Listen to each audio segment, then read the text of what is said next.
श्री स्वामी समर्थ. श्रावणी सोमवार करताना हे नियम आवर्जून पाळा आणि शिवशंकरांना हा नैवेद्य दाखवा. तर चला जाणून घेऊयात कोणते आहेत नियम आणि कोणता आहे हे नैवेद्य. सर्वप्रथम मैत्रिणींनो, पहिला नियम असा आहे की तुम्ही श्रावणी सोमवार करत असाल तर या सोमवारपासून पशुपतीनाथ व्रत करू नका.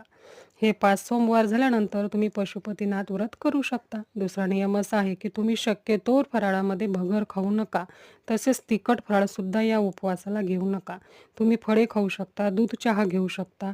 या दिवशी भगवान शंकराची पंचोपचार पूजा करा. पंचामृताने नंतर पाण्याने अभिषेक करून बेल, फूल, भस्म, तांदूळाची शिवमूठ वाहा आणि शिवस्तुतीचे पठण करा. नंतर आरती करा.